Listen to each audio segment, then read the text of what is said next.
So welcome everybody. This is our 8th middle grades collaborative conversation of the year. My name is Don Taylor. I teach language arts and social studies at Main Street Middle School in Montpelier. Our conversations are sponsored by the Middle Grades Collaborative and the Tarrant Institute for Innovative Education. And before we go too much farther, I'd like each of us to introduce ourselves and our role, and then we'll get going into our conversation. So I'm going to hand it off to Meg, and then when you're finished introducing yourself, Meg, if you can just hand it off to somebody else, that'd be great. Thank you. Sure, thanks, Don. My name is Meg ODonnell. I teach 7-8 Humanities at Shelburne Community School. Maura. Hi, I'm Maura Wheeler. I am the Proficiency-Based Learning and Technology Integration Coach at Lamoille South. Kevin. Hi, everyone. I'm Kevin Peely Hunt. I am a 5-8 generalist at Williston Central School. Lindsay. Thanks, Kevin. Hi, everyone. Lindsay Hallman, Executive Director for Up for Learning. Sam. Sam Nelson. I teach 5th through 8th grade humanities at the Virtual Learning Academy this year anyway. Over to you, Sarah. Hi, I'm Sarah Popowicz, and I am a program director with Up for Learning. And again, welcome everybody, and thanks for joining us at this busy time of year. Just some norms. We want to stay engaged. Today's discussion, we may experience some discomfort. Also ask you to speak your truth, and then expect and accept non-closure.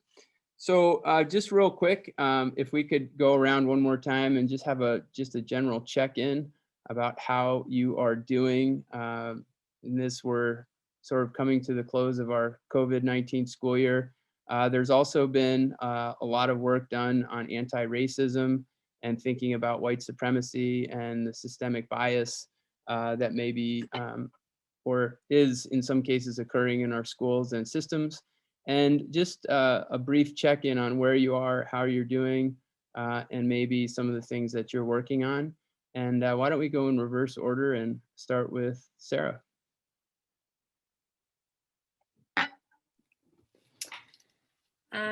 Yeah, I feel like it's been a long year, and sort of from the perspective of working with teams and teachers from all over, we've sort of had this unique lens into lots of different schools, lots of different scenarios, lots of different experiences from everything from working with teams who have been fully remote this whole time to teams that have been fully in person. And so we sort of run the gamut of highs and lows and, feeling those feelings with and for everyone and trying to customize support and need along the way as best we can. And so it's been challenging, but also been rewarding because we've seen such bright spots and some amazing work that has come within this year of really uncertainty. And it's like shocking that anything has happened, let alone some of the amazing things that have happened.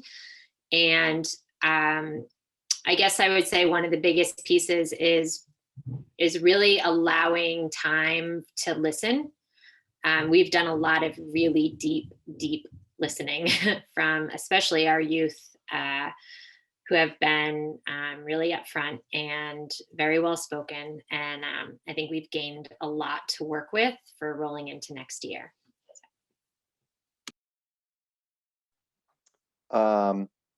It has been easily the worst year of my life. And I mean that kind of socially, familially, and in some ways professionally, but also at the same time, I've done some of the best work of my career, particularly with finding new approaches to get all students access and opportunity to engage in meaningful learning, and also putting a direct, clear, and approachable focus on disrupting and dismantling inequity with what and how we're teaching. So yeah, that's where I'm at.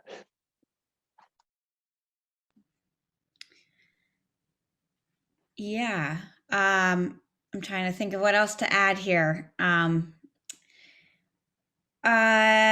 Yeah, I think just having opportunities to create more spaces for young people to hear from one another, dialogue, and share has been really, really at the top of our list. And I've been working really closely with our Youth Advisory Council, who put out a survey to Vermont youth around learning during COVID.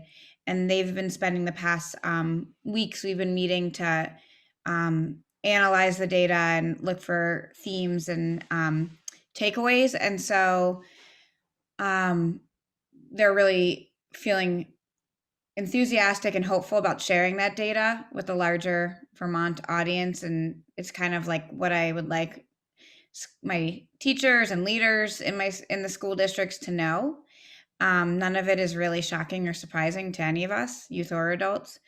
I will say that there's also another bright spot, for me, has been the ability to engage with our youth partners in some larger advocacy work too. Yesterday, for example, I had the opportunity to testify with 2 youth partners from 2 different schools to the House Education Committee on a bill around, it was called a task force to look at exclusionary discipline procedures, and with the goal of ultimately eliminating suspensions and expulsions. But they've hopefully are changing the name to the Task Force on Equitable and Inclusive Environments. And it was really, it demonstrated yesterday that young people are the ones that should be in part of all of these, it wasn't anything new to me, but it was, or anyone, I think, but it just demonstrated you don't have to be 18 to vote, you have to be 18 to vote, but you don't have to be 18 to have a voice, right? That's what I was trying to say there, that it doesn't matter what age you are, young people have an experience and an expertise and a point of view that is unlike ours. We once were young people, but we're no longer that. So hearing their testimony around their own experience, I think, is incredibly powerful. And we heard right afterwards, we left the Zoom and went on to the YouTube channel, and they were incorporating their changes immediately. And so I think that's a very powerful piece, is that there's all these levels of youth activism and change that are happening at local and larger levels, but that demonstrating that impact, is so important, even when we're on screens. Apologies for being really not articulate today. Back to you, Kevin. Lindsay, I thought that was great. It's spot on. Yeah, it's been a trying year, and we're all of our 7/8 were supposed to come back last week, and not a single 7th, 8th grade team made it through the full week. So my team this week had to go fully remote. It's one thing I just wrote down, and I say this to my kids every day when we have advisor. I'm like, they're just hats off to them for being so resilient and flexible. And it's, somebody said, yeah, it must be really hard, going remote and doing all this. I was like, when it comes down, I feel like we have the easy job. Our kids have to show up, care about what they're doing, and, do the work. And they do with a positive attitude for the most part, and that curiosity and empathy still. And it's like, man, it warms your heart when you see them just going through all this, but still showing up to do the work and having a positive outlook on things. So, in that regard, it's just thinking 10, 11, 12, 13-year-olds. I'm like, wow, this is some significant stuff going on here. And, I love, Sam, I think for everybody, it just has amplified that need for access and opportunity across the board, and made us think creatively about things that we're doing, and how we're connecting both kids and families, and how we can start using different tools that we've had to use to bring more connections. And we're thinking our student-led conferences, sometimes it's easier for families just to pop on a Zoom call or a Google Meet, and it's our curriculum nights, to have these opportunities. And it's opened our eyes in a way that we've known we've had access to it, but since we've had to do it this year, it's oh, all right, we can, utilize these things in the future to bring more access to some of our families. So the good and the bad for sure, but we're getting through it. We're getting through it. It's always good to see all of you and talk about it too. Yeah, I think I would echo a lot of what people are saying. This has sort of been the year of the spinning plates. And you're keeping your eyes on the plates and hoping that they stay up, and also adding new pieces to the work. I think some things that have happened for us, we've really been able to collaborate in ways that we haven't been able to before, with teams of teachers, and also engaging with families. Our 7th and 8th graders are coming back in person 4 days a week after April break. And so our middle school principals held 2 remote family. One was in the morning, one was at night, and they did it together, which previously wouldn't have happened. And so there's just a lot more of that relationship and connecting students. And we have high school students mentoring elementary school students through Zoom and things like that, that we wouldn't have done previously. And so I think, there are some things that we really want to consider how to keep. And we're also, a lot of my work now, we've sort of pivoted into the recovery planning process, and thinking about, what data do we need, but then also what voices do we need as a part of the process, really thinking about the next few years as the opportunity to really be creative and think about what systems we need to change, and how do we do it in a way that best meets the needs of our community, our larger community, including engaging in community partners in new and different ways. And so for me, it feels like I'm starting to pivot, at least in my work, around this year, and looking to the future in a slightly different way, which is exciting, and also presents a really unique opportunity that I have never experienced before professionally, I would say.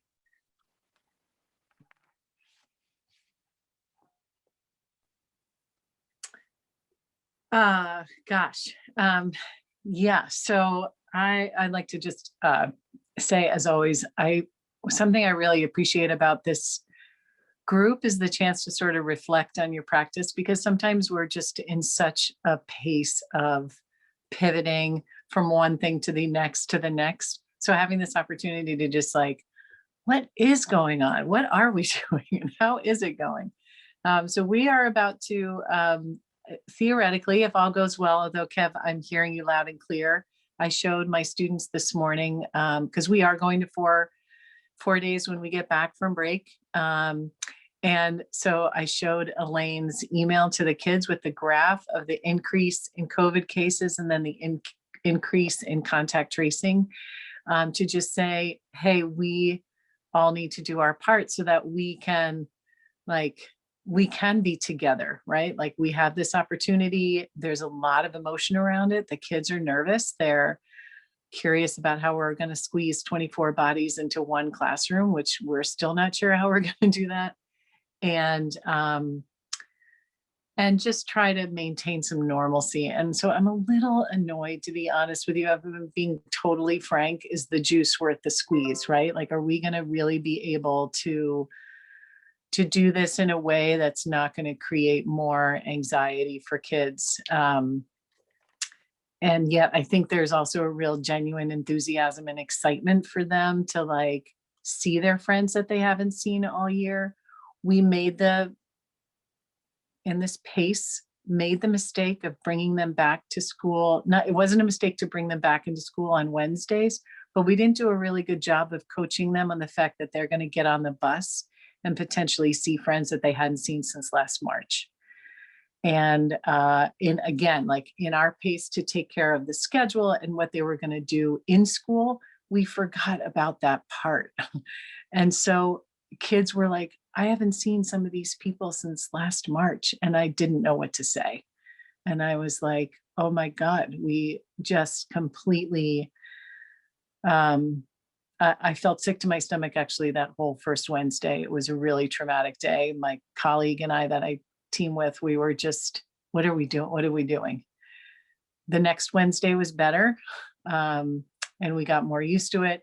And then yesterday was our last Wednesday. And now we're going to pivot and go to 4 days in, and Wednesdays will now be remote. And so Kev, just to echo what you were saying about the resiliency of kids, like we're having lots of conversations with them, and the fact that they keep showing up and keep, like, I just had kids finish this task on heroes, and it was so moving and so positive. And I was like, wow, these guys are really, I don't know, they're eager, and so I need to temper my, like, okay, I'm frustrated or worried and just embrace what they're doing.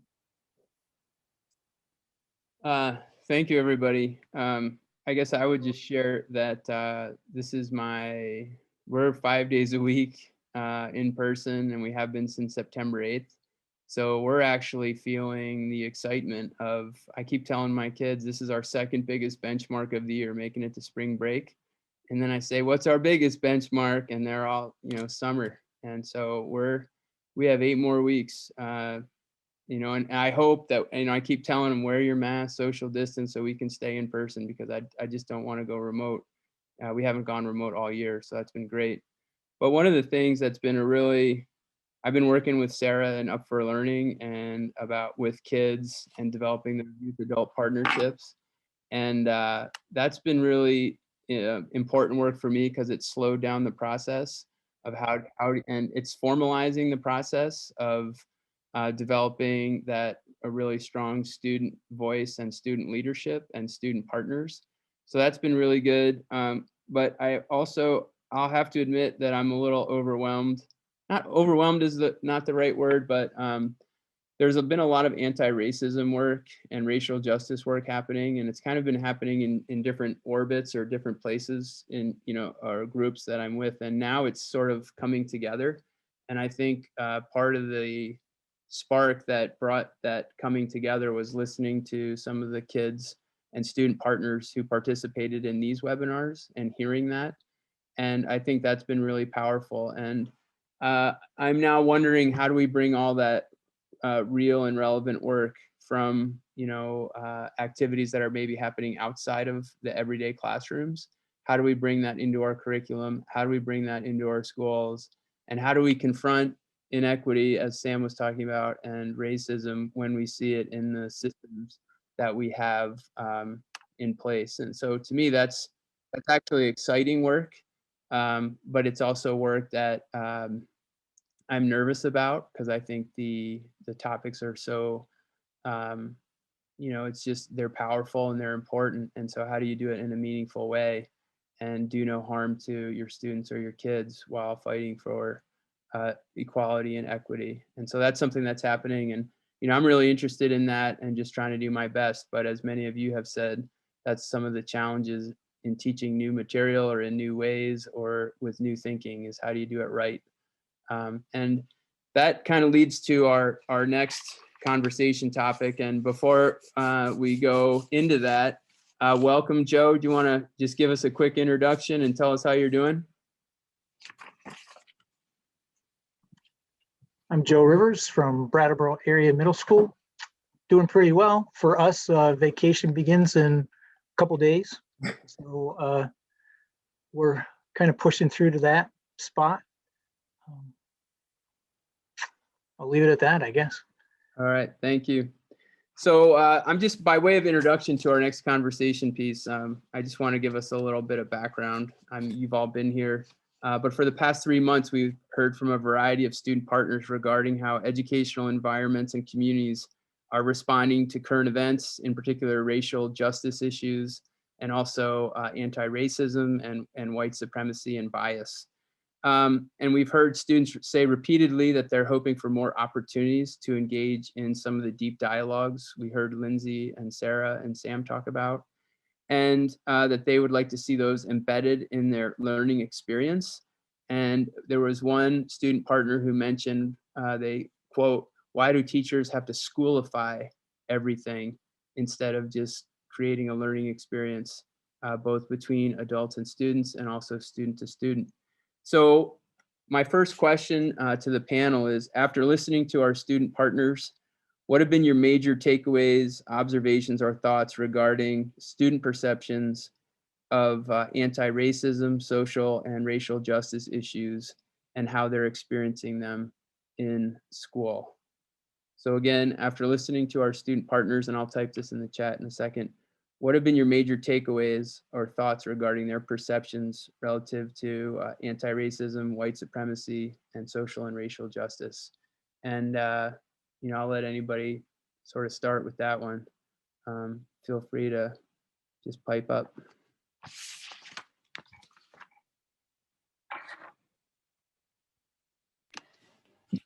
I'll jump in just because it's so fresh in my mind from yesterday's racial justice dialogue yesterday morning with our youth facilitators. And there were some similar threads within the conversation. And, you know, it's the reason why I love working. You know, I worked with middle school students my entire teaching career. And I just love the energy and the passion and sort of they didn't set boundaries and constraints to some of the issues and problems, right? So it was just like the environment, clean it up, right? Like do better, don't pollute. Like, let's just, you know, in their heads, they're like, just be kind. Like, everything seems so like, why can't we just do these things? And obviously that's such a simplified piece. And then we get bogged down in all of like the reasons why that can't happen, which is just so disheartening. And it's like, no, I want to live in my middle school world of like, yeah, why not? Why can't it just be a little more straightforward and simple sometimes? And so that's what we heard yesterday. And there was this statistic that was on one of the slides that, and Lindsay, correct me if I'm wrong, but it said, a national statistic, about 84% of teachers want to teach and address racism, social justice, you know, like anti-racism in the classroom, but don't feel like they have the tools to do so. And so therefore, like, it's scary and I might mess it up. And so then they don't. And that statistic hit in so many ways. And then one of our youth facilitators goes, only 84%. Like 100% of teachers don't want to teach that, you know, and it was just like, oh my gosh. Okay. And so, you know, I just keep getting grounded with pieces like that. You know, they're straight out just asking, like, please, can we just do this? And the conversation thread yesterday from our group of youth was just like, I don't understand what we're supposed to do as youth to make teachers feel comfortable about being a little uncomfortable. Like, I'm really sorry that you feel a little uncomfortable, but this is what we want to learn and talk about. And so, like, step up. And that's what they called out in the circle yesterday. And it's like, so that's where I'm at right today. So, like, what do we do? How to, like, yeah, it's just that simple and not. But yeah. Thank you very much, Sarah. Sam, did you have a hand up? Yeah, Sarah was just, my gears were turning on that. I mean, I think you're capturing it, Sarah, and you're hearing those conversations. Like, we're hearing the same thing from students. It's, we need to go there. We need to be in school addressing racism, addressing inequity, and be learning about social justice, social injustice. And yeah, like, those topics are heavy and complicated and challenging for teachers who definitely were not trained to teach this. And so people in a room like this, we're the ones that I personally think we're the ones who need to be those risk takers and go there, because it's not just that students are saying we need to go there. They're also saying, just because these things are really heavy and complicated doesn't mean the teachers should be the only one talking. I mean, the students still want to have engaging, meaningful learning experiences. So it's people in a room like this where we need to go there. We need to be creating learning experiences that engage students in actively discussing and unlearning some of the things that we're all working to unlearn. And then from there, I think I've always felt like the power of sharing, like it's educators like this that can share out and hopefully inspire that 84+% that's feeling intimidated and therefore will just play it safe and not go there, because we all know, folks, we're not getting paid more to try harder and do more meaningful work. So plenty of teachers can just duck under the covers, use that privilege and not go there. Thank you, Sam. Lindsay? Yeah, I don't have much more to add to what Sarah and Sam said, but I just feel like, I think I'm kind of tired of hearing people say that they weren't trained to have these conversations. Like, who is trained to have these conversations? Like, we are trained as educators. We are trained to bring people together, to engage in dialogue, to create relationships, to ask questions, to encourage young people to ask their own questions, to research, find information, and help them figure out the answers or the next question. And so I'm really tired of people saying they're not equipped. It's like this whole thing about like, we're not quite ready yet for that. No. There is not a readiness scale on this work. Like, if you're not ready, then I think it's time for you to go, and I'm just going to leave it there. Thank you very much, Lindsay. Any other comments or thoughts about this? Meg? I just wanted to say, Don, I heard so loudly from the kids last time about the opportunity to talk, right? That, and especially in this environment with us having kids in rows facing forward, that opportunity to turn and talk and keep the COVID restrictions has been so painful, like so hard. It's not how we teach, not the way we construct learning for opportunities for kids. Slowly over the course of the year, just trying to find more ways to create those opportunities has been in my, like, what do you call it? Like my scope, like that's what I want. It's,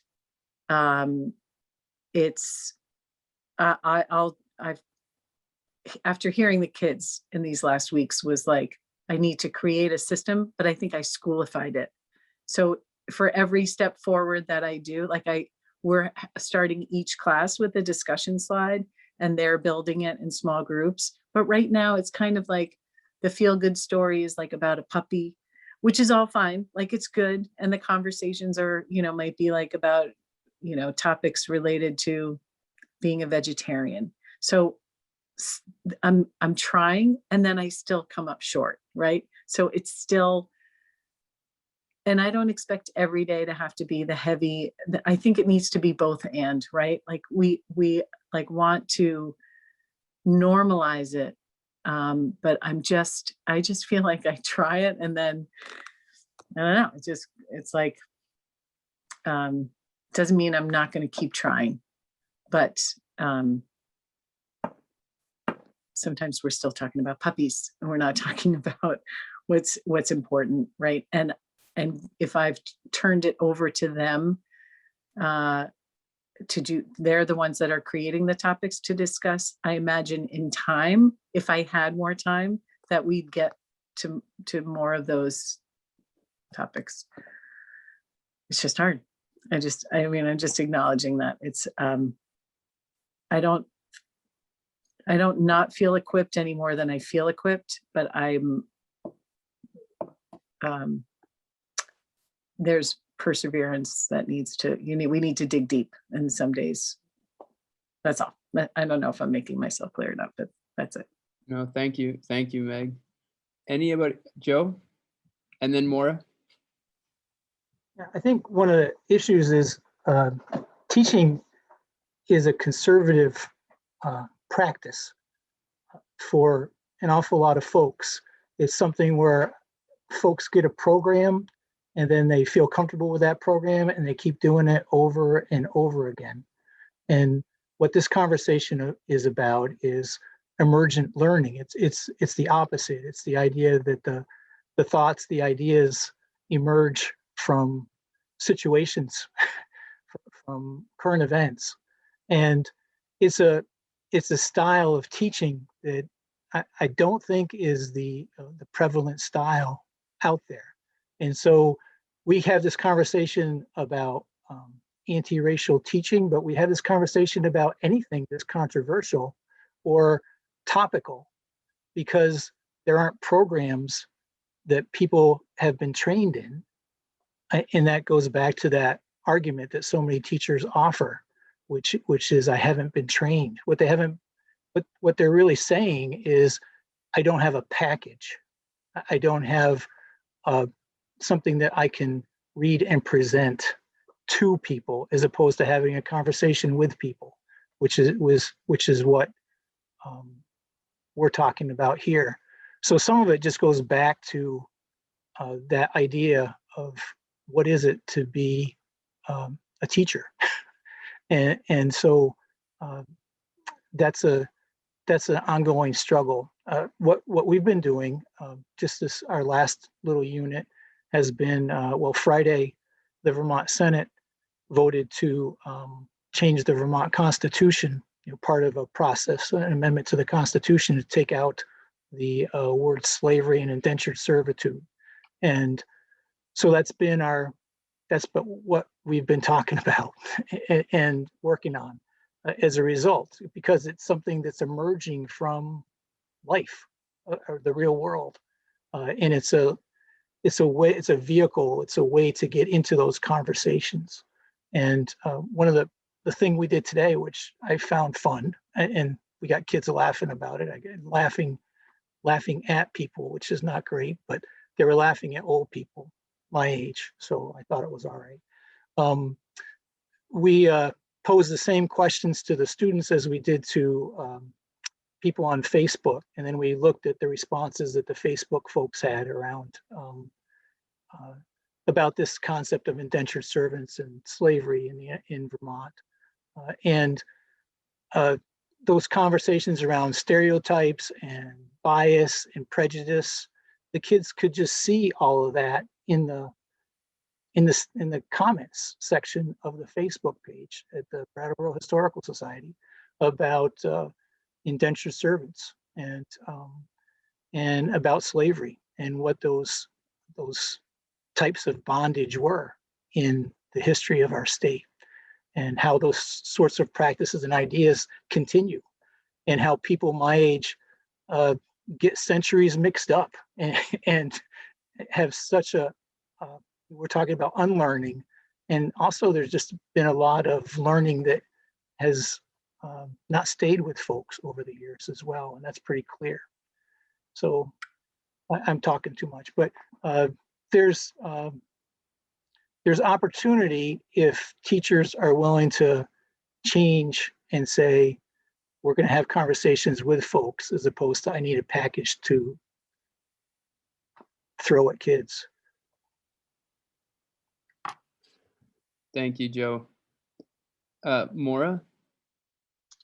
I really love the question, Joe, that you posed of, what does it mean to be a teacher, or like, what is the role of the teacher? And I just keep thinking about, it was so clear from the students, the urgency behind what they were asking, really explicitly asking teachers to engage them in conversations about anti-racism and conversations about white supremacy. And, I'm also thinking on the other side and thinking about our work that we do with teachers through professional development or, team-based work. As teachers and as professionals, we also need to center this in our conversations and our work with each other. And as we're considering, professional development or the priorities that we have, if equity and anti-racism are not a part, if you're not seeing that connection, or it's not in the forefront, then I think schools and systems really need to question the priorities and how do we prioritize what it is that we're doing. Because I think, thinking about those 84% of teachers, they are parts of systems, and the systems also need to be responsive, and it needs to be central to everything that they're doing. And so I think, everywhere from the classroom up, really, and and it needs to be evident everywhere. Meg, can I say something? Can I pipe in?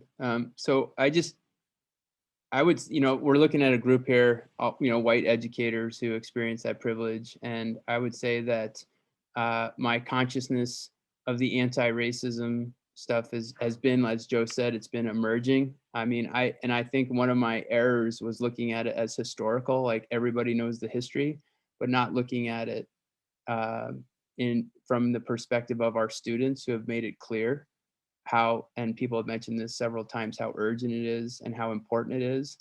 And I think that the events of the last 6 months, maybe the year, have absolutely given teachers permission to take to go out there and have these conversations.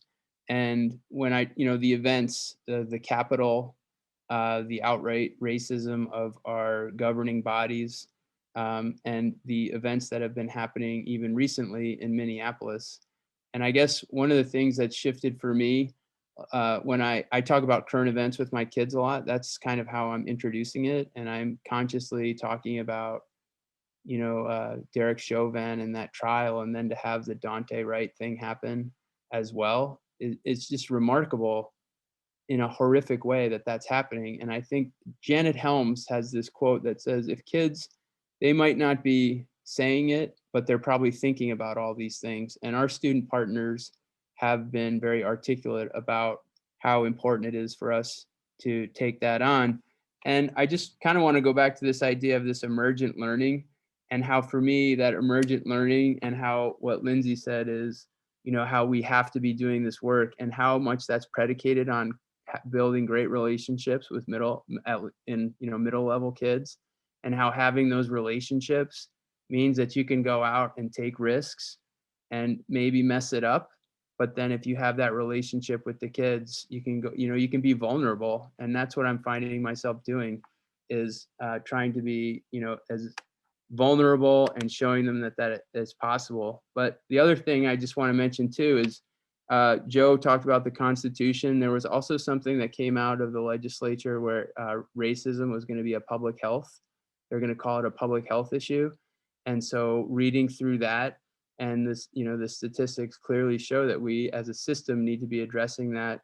But back to the Facebook thing too, this is a part of me that where I sort of wasn't courageous enough when Phil Scott announced that BIPOC citizens of Vermont, or BIPOC folks in Vermont, could all get the vaccine.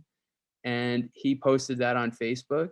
And then the comments on Facebook, I don't know if anybody went and read those comments, but you want to talk about outright racism, linked to names and pictures right there. And, if you had shown that to the kid, I mean, it was just absolutely appalling. And so that's what's going on right under the surface all around us. And kids know it and feel it. And if we're ignoring it in our classrooms, they say to themselves, why are we ignoring this? And how come we're not talking about it in school? And then their reality is divorced from their education, which is, that's a desperate situation. Meg?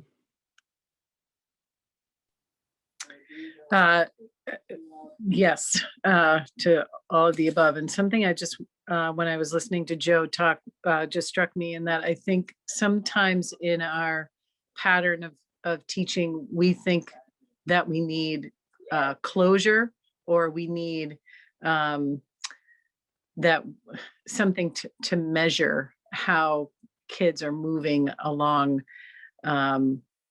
or how we're doing in terms of moving along the conversation and the needle. And I think like what I'm seeing as a result of, even though we're talking about puppies, like sometimes, not all the time, but kids are now having more conversations amongst themselves. And some of the things that I'm hearing them talk about are things like gender pronouns.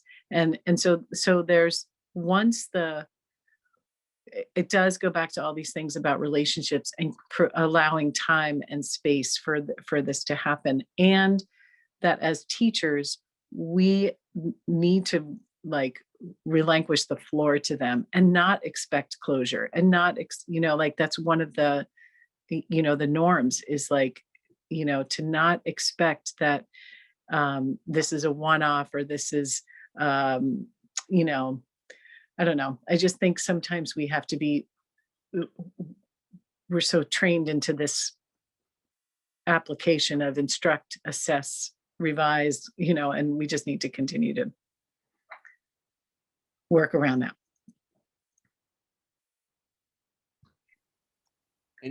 Lindsay, you have your hand up? I just wanted to make sure, Kevin, before I spoke again, did you want to?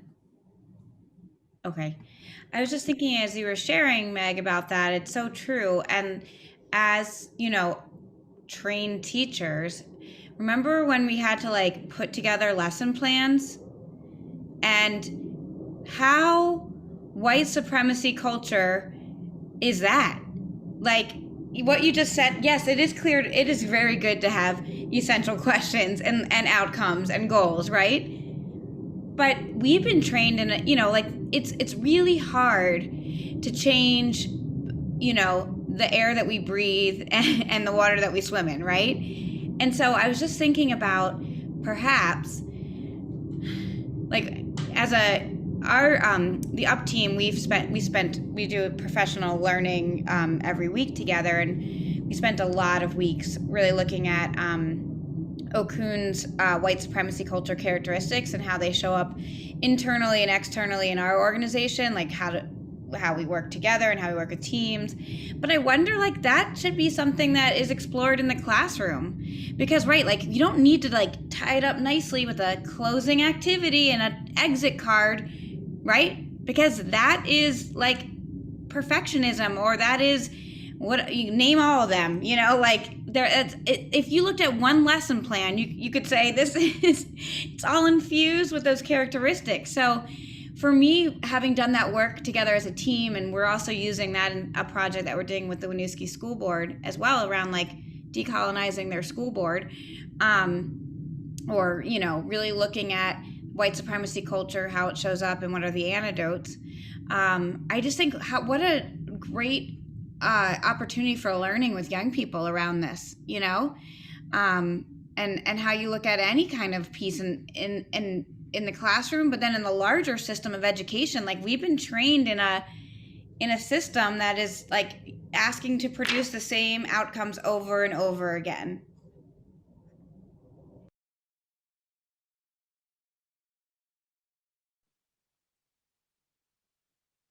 And I just want to say one other thing is, if we don't, as educators in this system, if you don't do that thing, perhaps you're going to be penalized for it. So there's punitive measures that take place if you don't do those things. And so I think that is a lot of the fear and uneasiness that, it's easy for me to say that and for Sarah to say that, because we're out of the classroom, right? Like, I work in a nonprofit. So basically the sky's the limit, but I know what it's like to take risks, because I did that and I was punished, and there is punishment. And so there's that piece too, so how do there's so many levels of it. So I'm not trying to say this is like a walk in the park or easy at all, because it's so complex. But the more people take these steps, the more it becomes part of our culture.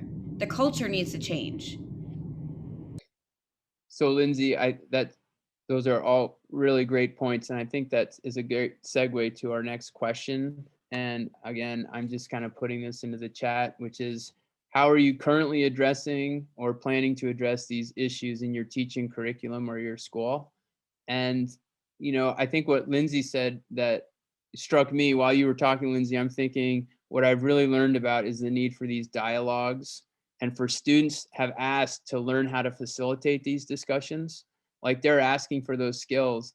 And at the same time, I'm looking at the landscape of a post-COVID educational system that's going to go right back to where it was before, with like, we're taking our time and we're chopping it up into our classes, and we're going to add all these transitions back in, and it's going to up the stress. It's going to lower the amount of time that we have to explore different issues.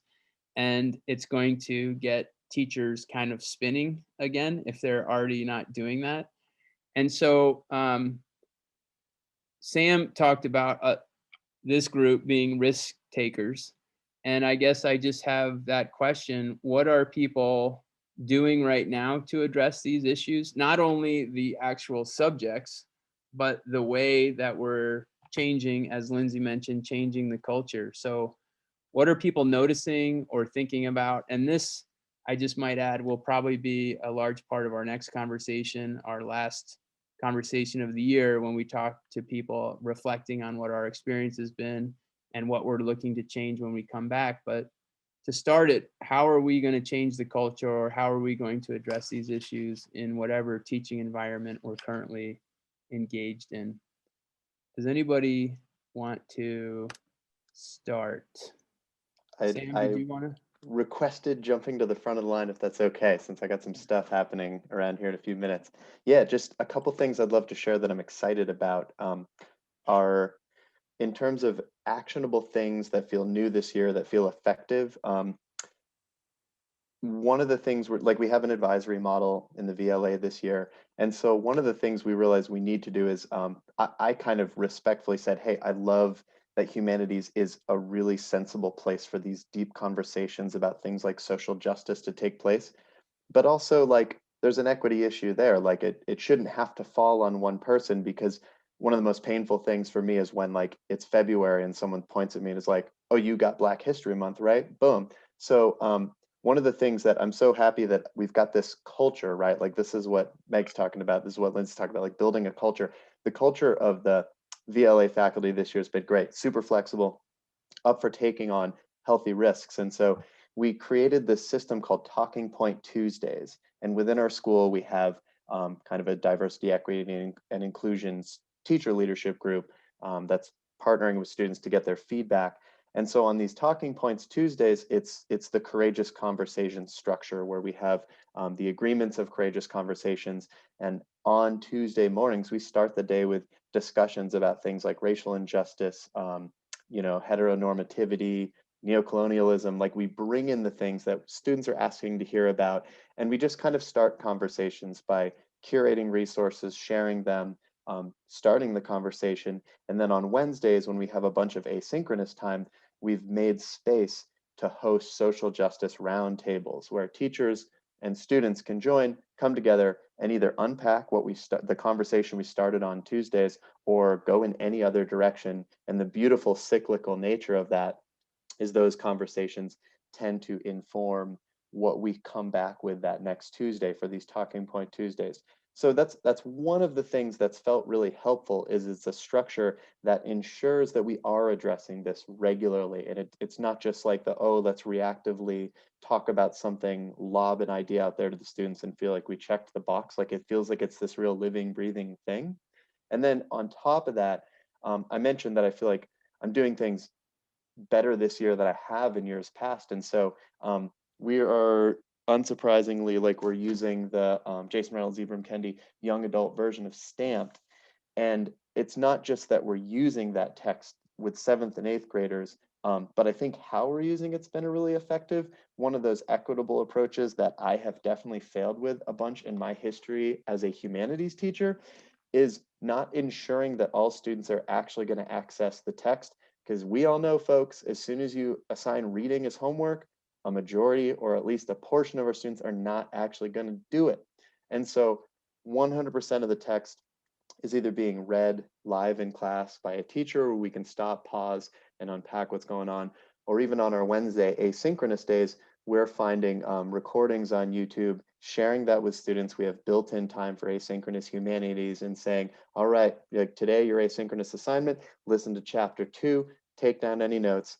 And then we're also not just powering through the text and feeling like we nailed it, we're structuring discussions. And this is student-led piece where, let's see, I actually pulled it up because, again, I'm just really excited about how this has looked. I told students, like, I want to take a crack at this, and, like, if you don't like the system, if you got feedback on it, let's do this. But we kind of we'll take a full day read, and then the next day we'll come back. And I'll start by kind of putting in a few highlights from what we've looked at. So this was the first time we did this, and I couldn't believe how well it worked with 7th grade, where I'd pulled some of the themes from both Ibram Kendi's introduction, and then pieces from chapter 1 as written by Jason Reynolds. And I just kind of put fresh quotes in there to spark the conversation. And we just let students have editing privileges and go to work on this. And so there were kind of 3 ways that in a discussion, in a synchronous discussion, they could participate. And again, thinking about equity, whether they're introverted or extroverted, they could unmute and talk. They could use the chat bar in the Zoom we were in, or they could fill this document with their thoughts. And then what was fun is the teachers are zipping it. We're kind of responding what's happening in here by leaving comments, helping them make connections. And then from there, we built in another 20 minutes of class time to pause and just kind of put that on the screen and let students have at it. Like, what did you see other people posting? What did you kind of have a chance to process, put in there that you want to bring to the attention of the class? And it's pretty cool that like the conversations just take off. It feels really authentic. It doesn't feel super teacher-fied. I even told them like the Google Docs not like a super fun, engaging looking thing. Is it too old school? And they were like, no, it's old school. We like it. Like we get sick of going through Jamboards and slides all the time. So hearing their feedback, super positive. We're kind of moving forward with that. But I just feel like I've never done a better job of connecting students with content that, I mean, it doesn't get more direct, like teaching about racism and anti-racism than reading the book Stamped, and doing it in a way that feels about as equitable as approach as I've ever done. So just super excited to share that. Thanks everybody for the time. Thank you very much, Sam. Does anybody have any questions about that for Sam while he's still here? Sam, we need to connect because I'm doing very similar things reading Stamped in my 7/8. Anybody else over break? Yeah. Anybody else want to talk about things or plans they have for next year, or things that they're doing to address these issues? Sam has that system-wide approach. Sam, that sounds awesome. And especially making it integrated into, or having it integrated into the schedule so that everybody's doing it, so it is equitable. What about other folks? What are you thinking about or currently doing or seeing or plotting and planning? I can jump in. I mean, I think it's a great segue from what Sam's saying. I've been trying to make like a conscious effort, especially with our 7th and 8th graders, because we're a 5-8 team of talking, about equity and racism, anti-racism on a daily basis. And we've been using Stamped in a similar way where we read it in class together. It's never a homework assignment read. And I do, luckily I'm in person with my kids. So we do a lot of like chalk talks where we'll kind of put an essential question or just a talking point on a public record, and every kid has a Post-it and gets them out of their seats, come up and put their ideas up there. But the kids are ripe for it. Like they want to have these conversations. And I just I sit down with them, we just talk, and I was made a note here when you said earlier, Sam, about like sharing this type of stuff to get that 84% excited about doing it. And what I run into is I was like, yeah, I would love to tweet about this or post it, but every day it would say, had a great talk about racism with my kids. Like I don't have, I feel like I don't have a thing to that's packaged and ready to share, which also makes me think, like to Lindsay's points, like we kind of had this idea of education needs to be this pretty packaged item. But it's like, I want to invite people just to sit in, because listening to these kids talk and like having them go off on tangents of each other's ideas, it's remarkable. And it's really just, it's giving them space to talk about it. And yeah, I get my own opinions about how I feel about things too. And just like pushes the conversation forward. And it's been great. And, we pause at certain chapters and then get into current events. Like right now we're right in the middle of using a lot of resources from Learning from Justice for the voting rights. They have a great lesson scheme on the history of voting rights, and then looking at it through the lens of what's happening in Georgia. And we're like unpacking that because they're seeing this everywhere, especially our kids who are obsessed with baseball. They're like, well, they just pulled the All-Star game out of Georgia. It's like, what's going on there? And it's like finding those connections to current events is, again, letting them talk about it and bringing in the past through that lens as well. It's like I don't have formatives or summatives to show for it, but we're having some really great discussions, and the kids are like, they seem to be loving it because everybody's engaged, everybody's doing their piece. And my big advice, I think, for teachers trying to get into it, that I try to start with too, is using Google Classroom questions too. So you can post a question about how you feeling about this, or read this passage and respond as a private question. And it's like, gets them, it's like you're able to, dip your toe in it a little bit if you're nervous about, doing it right. But we've just, we dived right in. It's been great. And then aside from that, I posted about this. I think some of you might have seen it, but as one of our traditions on Swift House, our student-led book groups and our 7th and 8th graders typically pair up, and we do put them through the ringer a little bit in terms of making unit plans and designing lessons and having a specific idea for what they're going to do every class. Which now I'm like, oh boy, are we doing this wrong? But I want to make sure that they have a structure in place. But we had over half our groups do something around, social justice, racism, equity. So the 2 groups I'm supervising, right? I just kind of make sure that they're all set with logistics. We have 2 groups doing This Book is Antiracist by Tiffany Jewell, which is incredible if you haven't read it or used it with your kids. Absolutely incredible. And one group that I'm working with is reading the book George. And I was just just observing the This Book is Antiracist, 2 of our 8th grade guys that are in my humanities class too, just like diving in, having these really hard conversations with 5th and 6th graders. And yeah, Sarah, and you've worked with this group, right? Because they're partnered with Up for Learning and doing that work with our CPNE group. And it's like, or not CPNE, sorry, CPS group. And it's like, I was watching, I talked to my intern after, I was like, this is like, the kids are better at this than we are. It's like, they're just facilitating these hard conversations. Like the first question literally is like, why is it important that we talk about race and racism? I was like, let's go, 8th graders. Like, yeah, why is it important? Let's talk about this. And it's seeing them fired up and being able to follow up with those conversations. I was like, it makes me feel like we are doing something right in the classroom by giving them those opportunities. And it's also, like I said, just, it makes you so hopeful for the future. Like these kids want change and they're ready to do the work for it. And it's like, let's get out of their way a little bit and give them the space to. So that's all I have. That's been really eye-opening for us. And again, I would love more ideas for how to share some of this stuff, but it's some good work happening. I'm excited about it. Thank you very much, Kevin. That sounds excellent. Does anybody else have a comment or plans or things that they're thinking about doing? Lindsay? I was just waving to Sam. Okay. But I will say, of course, I do have a comment or a plan, as usual. I will say that I wanted to I put this link in the chat, Listening for Justice and thinking about what's next. So we have our racial justice dialogue that's been happening every month since September. We just had our 8th racial justice dialogue. May we'll have our 9th. We'll see about June, July, August. I'm thinking the energy's there, so perhaps they're going to want to continue. Yes, Dawn? I just had a quick question. I know this is probably getting ahead of it, but are you going to do the racial justice dialogues next year as well? It's undecided. It's not my decision. It's really the youth that have driven it. So, but I will say one thing that has come out of it that is definitely decided is Listening for Justice. So there are 5 Vermont youth and 5 youth from Pineywood School in Mississippi that are now part of the facilitation team for this 7-week series of dialogues. It's intergenerational.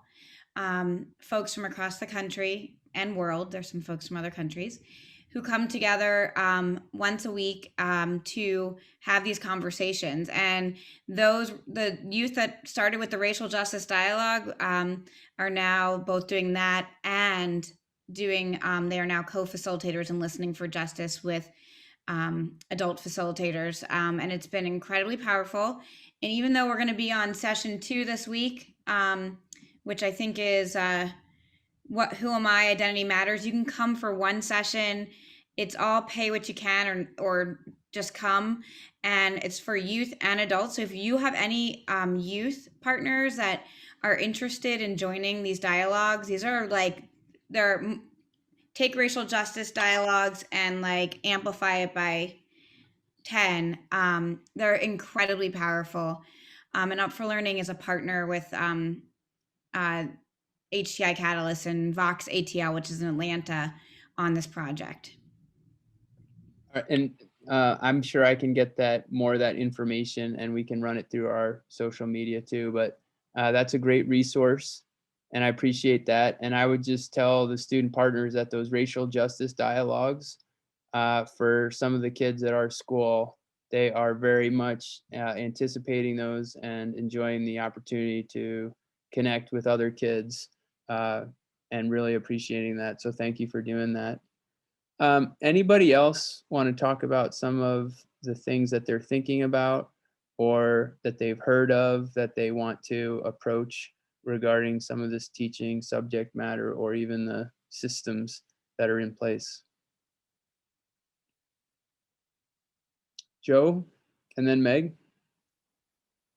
I'm trying to work with the teachers in our system around what they consider content that's appropriate for social studies.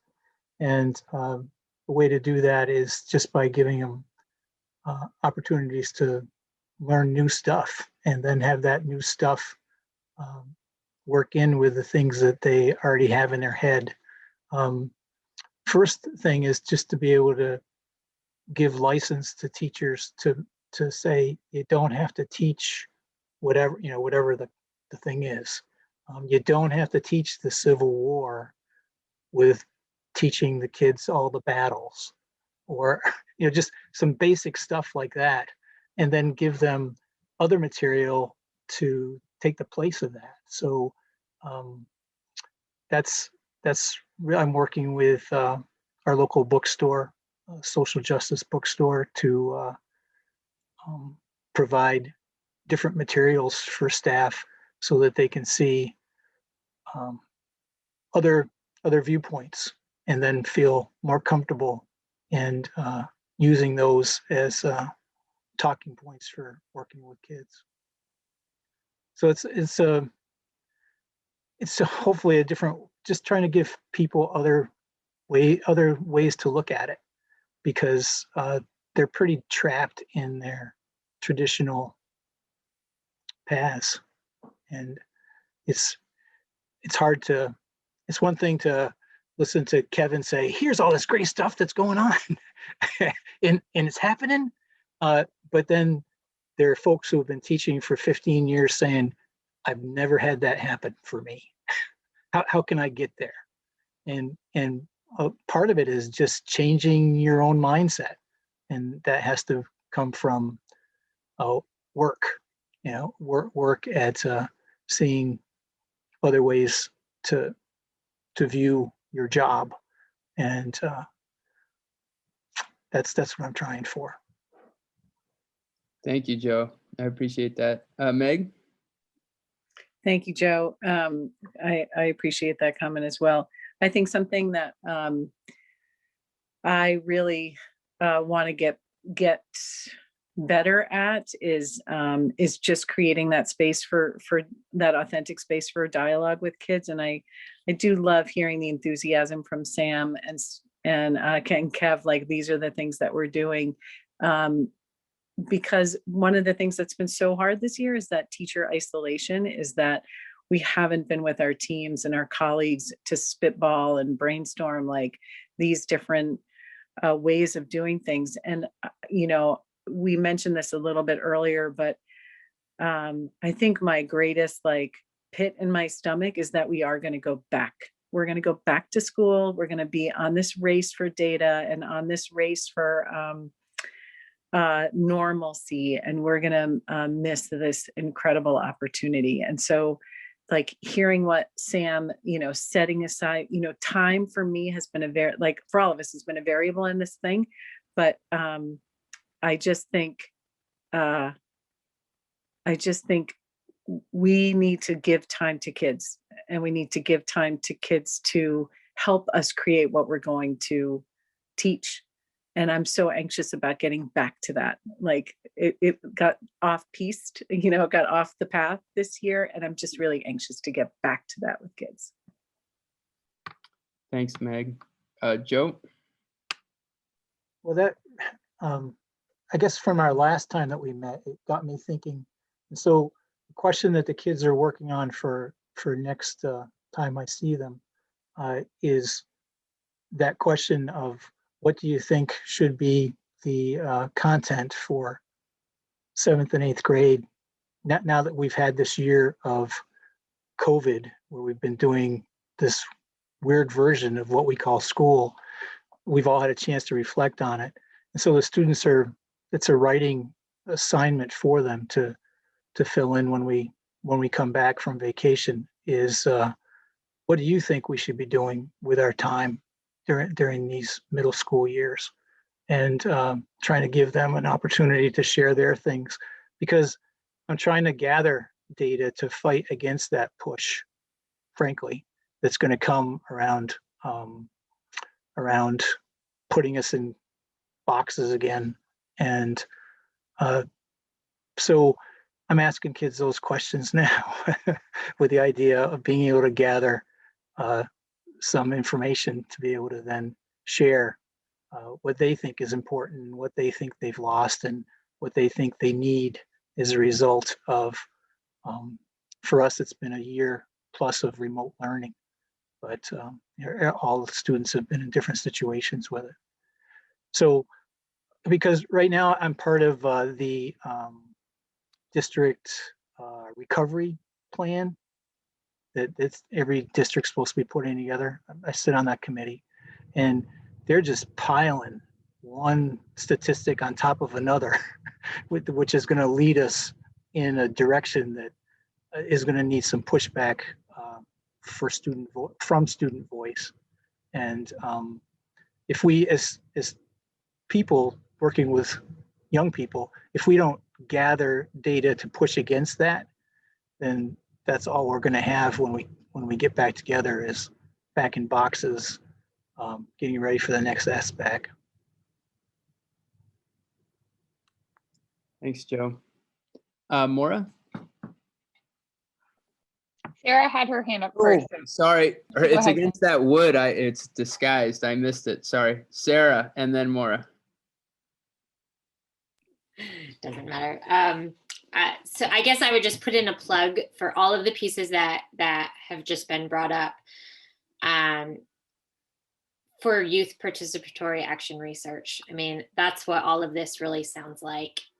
You can address all of those pieces through a YPAR process, right? Which is everything we were just saying, we need, and addressing social justice issues, awareness, current events, what's on top for youth, critical skills. I mean, it's just like everything, the whole thing. And it gathers data, and then it prompts change, right? Like it ends with potential action and change in what the issues are being addressed to begin with. So I feel like that's always a tool that can be used no matter what the landscape. Like we've done it all year long. You can do it virtual, you can do it in person, like no matter what comes down the pipe, that is always a tool you have where you can get, a lot of bang for your buck, so to speak, with all of the pieces that we're talking about right now. Thanks, Sarah. Maura? I actually was thinking along similar lines to Joe, and just thinking about next school year and the pressures sort of internally and externally that will be put on recovery, and even just looking at the media and the news and the focus on learning gaps and students learning loss and all those pieces. And how do we help support teachers to take that pause and really think about their curriculum and make sure that they are providing opportunities for students? Because I think about the teachers that we were talking about at the beginning, who may not be ready, or the pressures that exist, and how do we help push back and really make the statement that engaging in this work is vital to our students, and that the pressure will be real. Thinking about recovery and the recovery years, and so I just want to echo sort of what Joe was saying as well. Thanks, Maura. Does anybody have any, we're bumping up to sort of our time, even though we can go past that, but does anybody have other comments or thoughts? I just want to add that I've seen the schedules for next year, and part of me thinks that that ship is sailing already. It's halfway out of the harbor. And one of my reflections already is how much I'm probably going to miss this year. Again, I'm in person, but my kids are in a pod. So I have my kids from basically 7:45, basically all day, with the exception of recess and when their science and math teacher comes in. And it's been so much more relaxed, and it's been so much more flexible in terms of what we can do, and just the different activities. And the kids have been absolutely fantastic and resilient, and I think it's created great relationships. And I'm already started ruing when we're going to have to halt the conversation to get to shuffle the kids out of the door, and how kids are going to be struggling with their organization and their transition, and the stress level is just going to go way up, and people are going to be, you got to get to class on, and just that kind of thing. And hopefully we'll avoid that. But I feel that this rush, somebody said racing for the data, maybe. I think that that's real. And so how are we going to push back? And I guess the big question too is, how do we make sure that those student voices, once we have them, that they're heard and acknowledged by adults? Because I think that adults, even when students are speaking, sometimes don't put the weight or the time and care they should into those student responses. And I think that's the number one way that you can disengage kids, right? Is you ask for their opinion and then don't take action with it. So I just want to appreciate and thank everybody for the work that they're doing. It's really great to have this group. We've been working together for a long time, and I'm still amazed by the hard work and the professionalism and the commitment that people have to doing what they're doing, and to going in every day and just challenging the status quo and working hard on behalf of students, and especially students who aren't really getting a fair shake by some of our systems. So thank you very much for all that. Lindsay, do you have your hand up? I just had one final piece based on what Yep. you were saying about the ship's already sailed.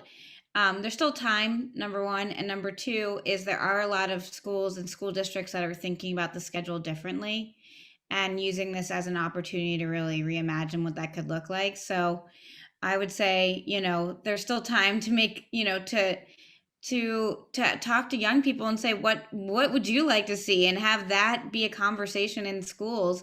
And I put in the chat our flyer for our P2 Summit. It's coming up in May. It's from 9 to 12:30. It's for youth and adults. And one of the sessions I know for sure is going to be around reimagining the schedule, based on a lot of folks who have done some really interesting thinking about that and what that will look like for next year. Thank you for that, Lindsay. And also, I just want to also put a plug in for the Middle Grades Institute, which is happening in the last week of June, where the Middle Grades Collaborative is inviting teachers to come and work on these very issues, and how you can step out of your lane and maybe engage in some new thinking about your teaching. And that can be a motivating and invigorating process. Again, that's the Middle Grades Institute, and that's happening in the last week of June, right up until July, I think June 26th through July 1st. So that brings our conversation to a close. I guess I would just like to finish, if we could have each person on the panel just say one thing that they're looking forward to next week. If you get it, hopefully you'll get a chance to relax. Some of us are going on spring break, which we're excited about. So just one thing maybe that you look forward to doing, or that you appreciate, and then we'll give it a close. And we'll just start with Sarah, and then you can hand it off to somebody. I'm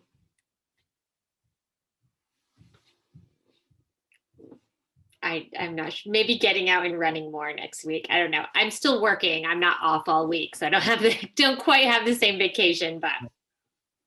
Thank you. Do you want to hand it off to somebody, Sarah? Yeah, sorry, Kevin. Yeah, I'm just looking forward to not having a schedule next week, minus lacrosse. That'll be great. Meg.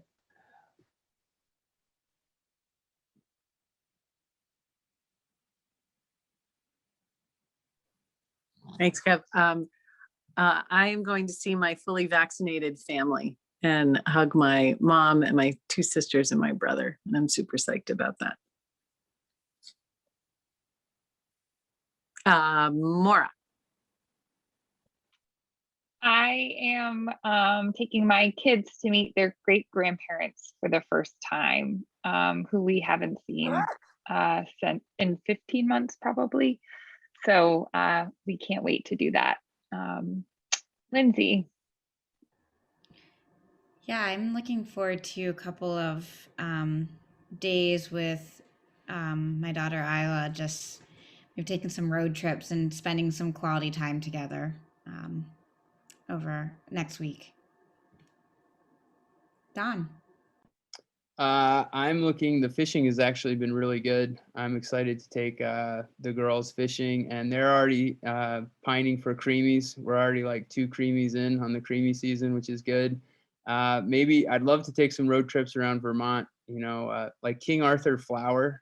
For some reason, I'm craving going to just a place to get a sandwich, but just doing some of that, and then being able to drink as much coffee as I want without having to be in the classroom for a week is good. So getting outside, doing that kind of thing. Joe? Looking forward to finding my way to the ocean and seeing the big water. It's been a while. Awesome. Well, again, thank you, everybody. Thank you so much for your contributions. I hope you, if you are having a vacation next week, I hope you have a safe and healthy vacation.